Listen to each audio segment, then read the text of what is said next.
bienvenidos a las aperturas de los mercados, donde encontrará toda la información del dólar, las bolsas NUAM Exchange y los mercados de los Estados Unidos. Soy Nicolás Esteves y es un gusto saludarlos a esta altura.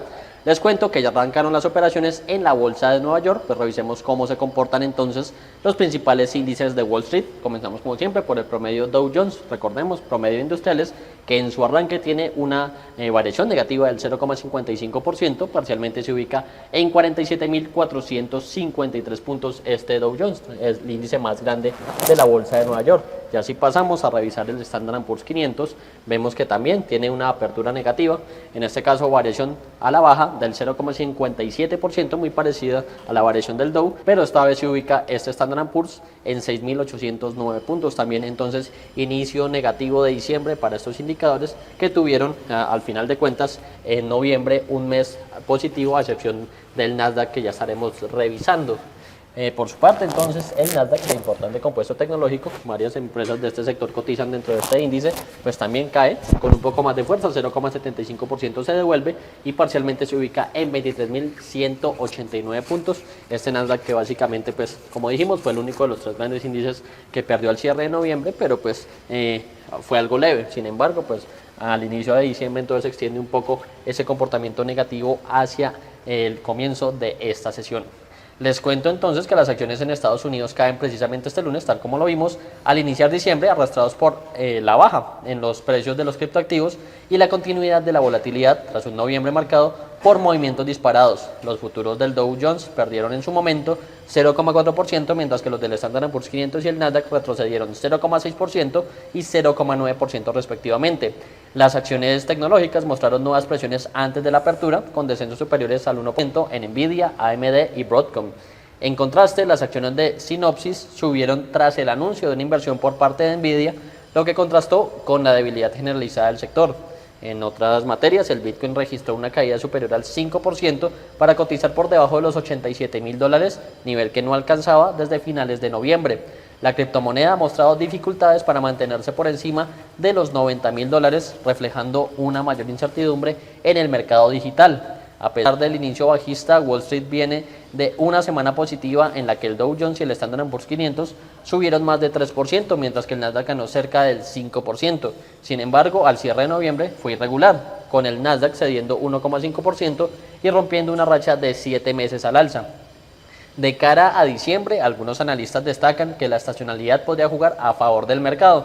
Según registros históricos, el Standard & Poor's 500 promedia subas superiores al 1% en el mes, mientras aumentan las expectativas de un posible recorte de tasas por parte de la Reserva Federal, elemento que contribuye a un sentimiento más constructivo de los inversores. Bueno, ahí principalmente lo que pasaba en el mercado de los Estados Unidos. De una vez le doy la bienvenida, como siempre, el espacio de apertura a mi compañera Luisa Fernanda Pérez. Bueno, muchísimas gracias a todos y les cuento que mientras entran en operaciones las bolsas de la región, pues hagamos un repaso de cómo abrió el mercado cambiario durante la jornada y pues veamos entonces de qué manera está abriendo al día de hoy, que como vemos se negocia en un precio de, o más bien tiene un precio de 3.765, un valor de promedio de 3.766 y pues hasta ahora en lo que va de la jornada tiene una apertura de 3.760, un mínimo de 3.755, ha alcanzado un máximo de 3.773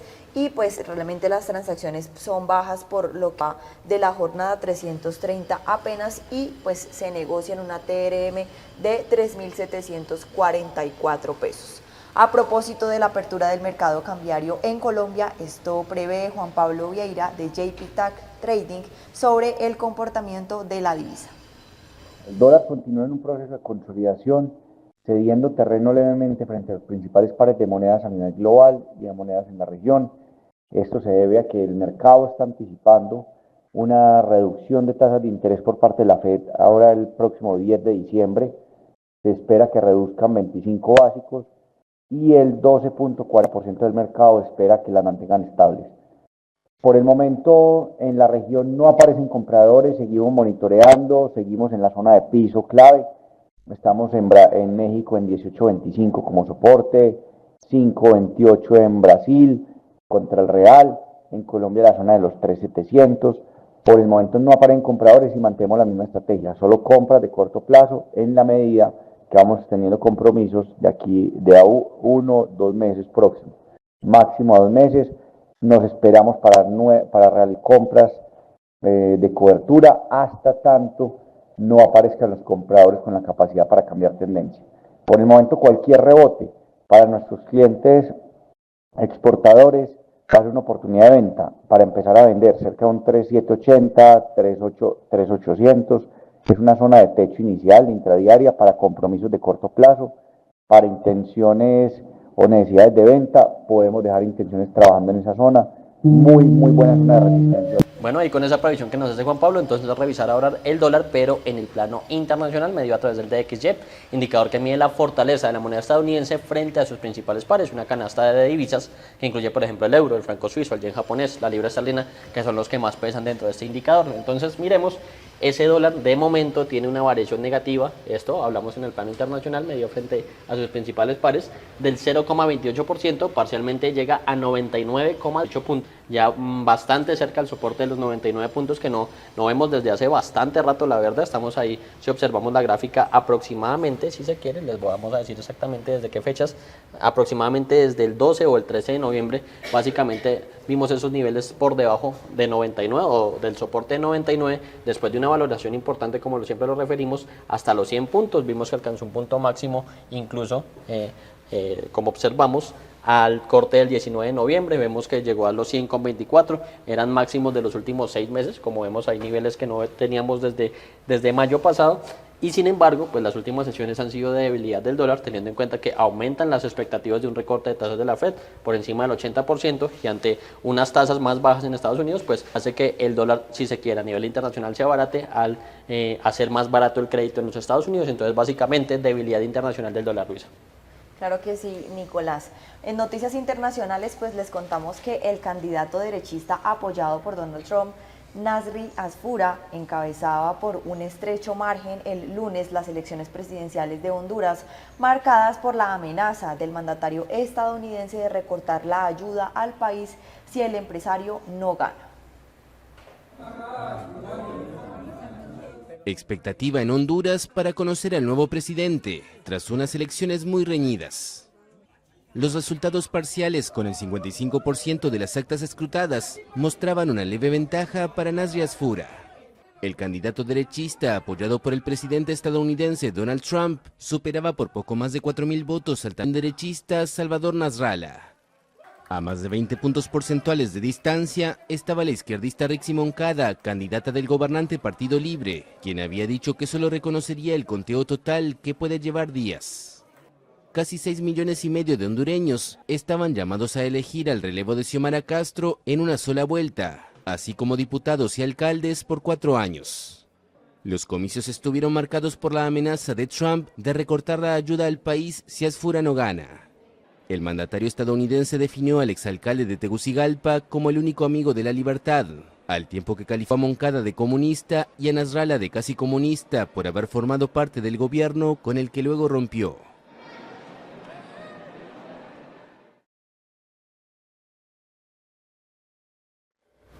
Bueno, les cuento que a esta hora ya comenzaron las operaciones en las bolsas de Colombia, Lima y Santiago, que hacen parte del Nuam Exchange, y así las cosas. Pues vamos a iniciar entonces con la Bolsa de Valores de Colombia, que al inicio de la jornada pues había mostrado comportamiento negativo en sus dos índices. Sin embargo, pues a pesar de ese comportamiento negativo, no había bajado ni el Colip de los 1.300 ni el Colcap de los 2.000, y empezando la jornada, la única acción que mostraba comportamiento positivo era Grupo Energía Bogotá en 0,15%, y respecto a las acciones que estaban bajando, el primer título en descender era la acción preferencial de Grupo Argo. Sin embargo, pues ya vamos a ver exactamente en esta jornada cómo continúa moviéndose el mercado colombiano, que pues recordemos, en la jornada pasada también había tenido registros positivos en línea con Chile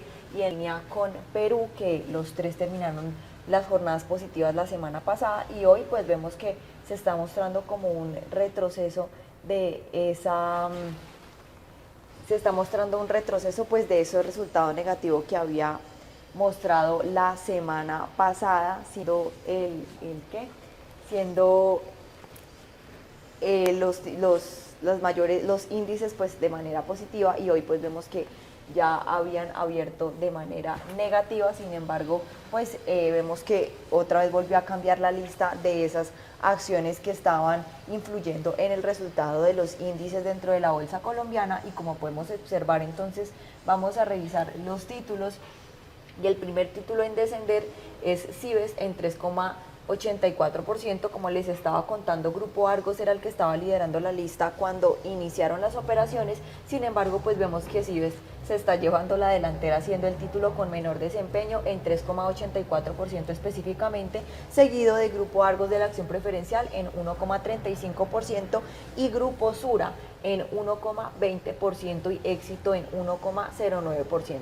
Digamos que por este resultado que podemos observar en el resumen de las acciones locales, podemos concluir que los índices se siguen moviendo todavía de manera negativa. Y por el lado de las acciones que están avanzando, el primer título en hacerlo es Promigas en 1,59%, seguido de Grupo Energía Bogotá, le quito ya el puesto a esa acción, 0,31%, y Grupo Aval de la acción preferencial, que también avanza 0,13% en esta jornada. Así las cosas, veamos entonces cómo se está moviendo la Bolsa de Santiago, que recordemos en la jornada pasada pues había mostrado señales bastante favorecedoras, superando los 10.000 puntos. Recordemos que el miércoles los había alcanzado durante la jornada intradía, el jueves cerró en máximos de 10.000 puntos y el viernes volvió a romper nuevamente esa racha de los 10.000 puntos, siendo ese el número 60 del año, digamos que ese número 60 de máximos históricos en lo que va del año. En peso chileno pues el IPSA ha avanzado más del 50% y en dólares ha avanzado más del 47% en lo que va del año. Recordemos que en una estimación que había hecho Morgan Stanley sobre el IPSA habían dicho que posiblemente en el 2026 el IPSA iba a alcanzar estos valores. Sin embargo, pues claramente esas expectativas se anticiparon considerablemente para este mes de noviembre, anticipando o más bien previendo que lleguen esas elecciones ahorita del 14 de noviembre, y pues tras esos resultados trimestrales en las empresas que claramente lo ayudaron a impulsarse. Así las cosas, pues en la jornada de hoy vemos que tiene una variación negativa del 0,61% en 10.066 unidades, aunque está bajando, no lo hace por debajo de los 10.000, se sigue manteniendo por encima de ese valor. Y pues en línea con ese resultado de Colombia, pues el IPSA acompaña también esa bolsa que está operando de manera negativa en lo que va de la jornada. Respecto al índice limeño, recordemos que en la jornada pasada también estaba operando de manera positiva, ambos índices por encima del 1%, siendo el Select el que alcanzó los 1.000 puntos y el general había alcanzado los 38.000, y vemos hoy que sigue aumentando de manera progresiva, retomando nuevamente esos 39.000 que había perdido el mes pasado.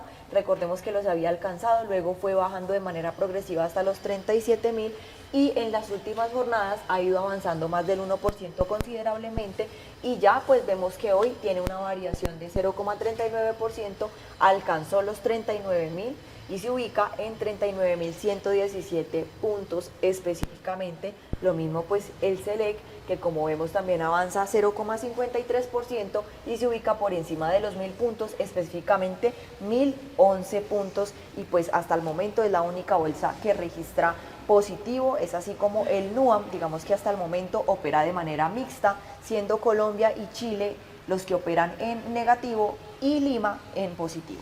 Bueno, Luis, ahí bastante completo ese repaso de cómo abren los mercados NUAM.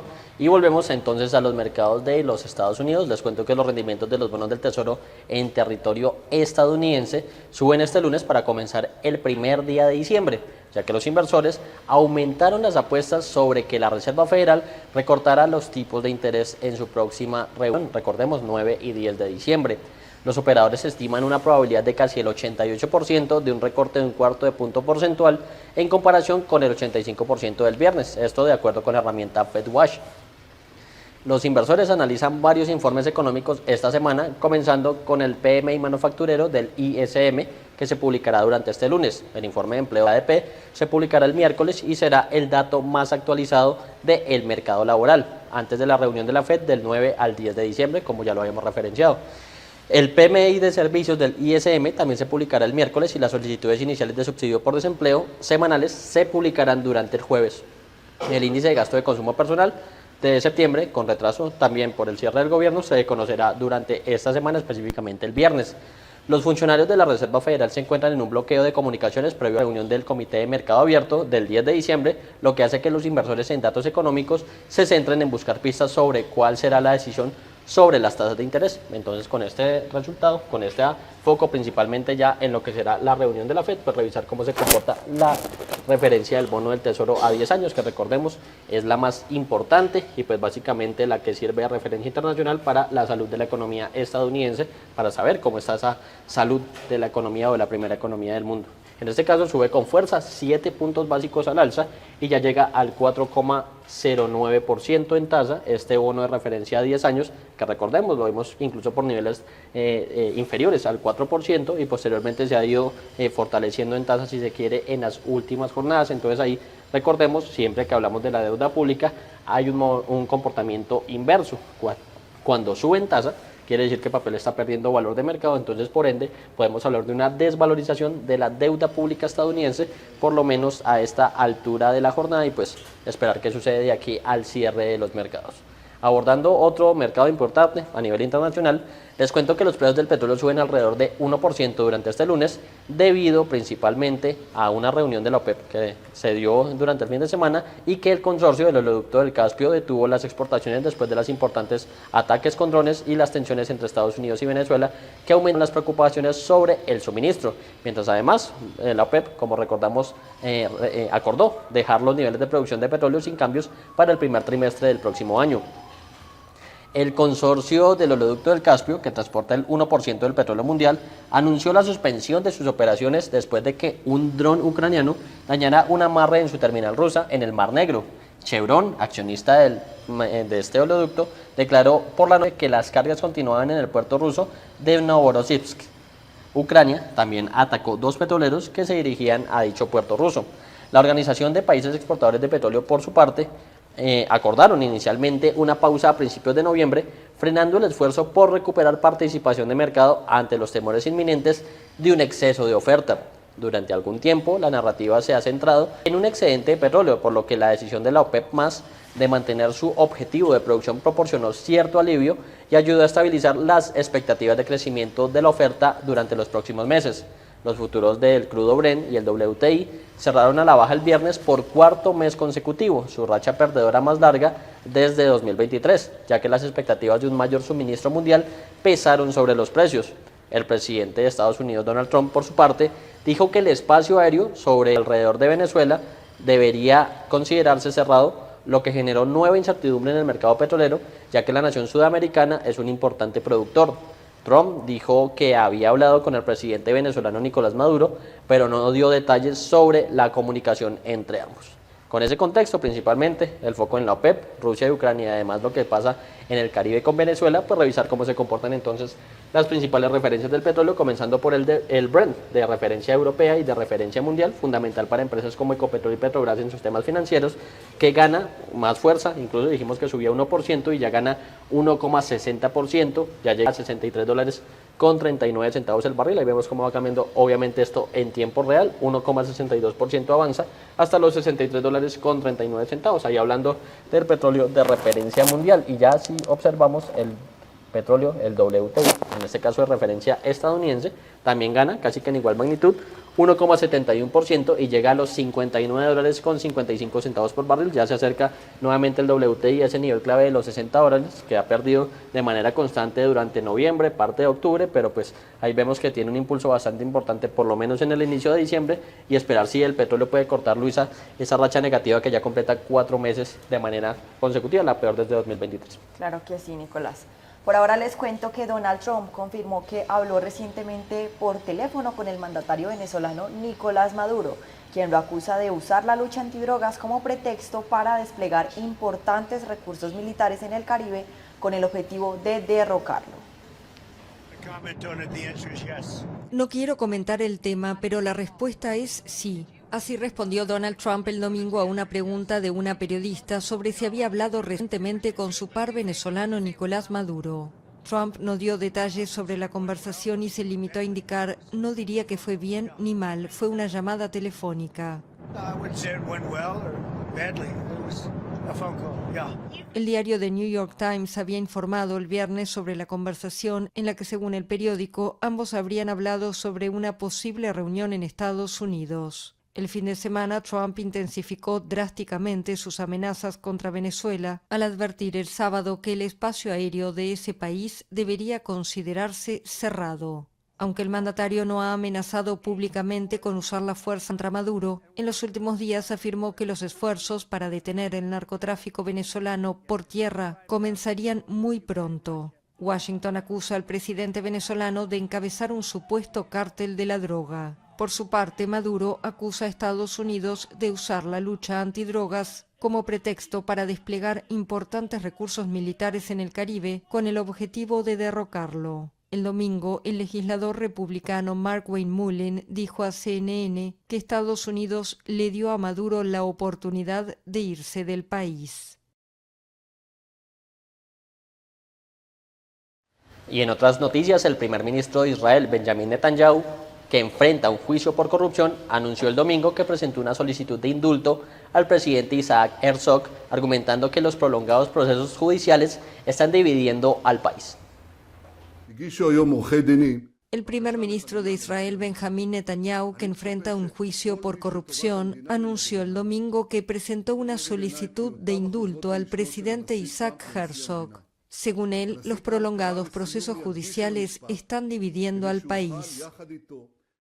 El Estado de Israel enfrenta desafíos inmensos y junto a ellos oportunidades extraordinarias. Para repeler las amenazas y aprovechar esas oportunidades se requiere unidad nacional. La continuación del juicio nos está desgarrando desde dentro, avivando fuertes divisiones y profundizando las fracturas. Netanyahu y su esposa Sara están acusados de haber aceptado productos de lujo por valor de más de $260.000, como puros, joyas y champán, de parte de multimillonarios a cambio de favores políticos. En otros dos casos, se le acusa de haber intentado negociar una cobertura más favorable en dos medios de comunicación israelíes. El primer ministro, que niega todas las acusaciones, recordó que su juicio comenzó hace casi 6 años y afirmó que testificar 3 veces por semana es una exigencia imposible de cumplir.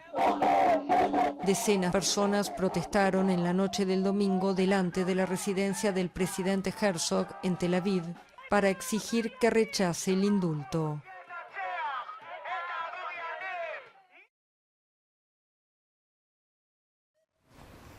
Y con esta información nos despedimos, pero los invitamos a seguir conectados con toda la programación que tenemos para ustedes aquí en Primera Página Televisión y pues revisar más adelante cómo fue que terminó el mercado durante la jornada.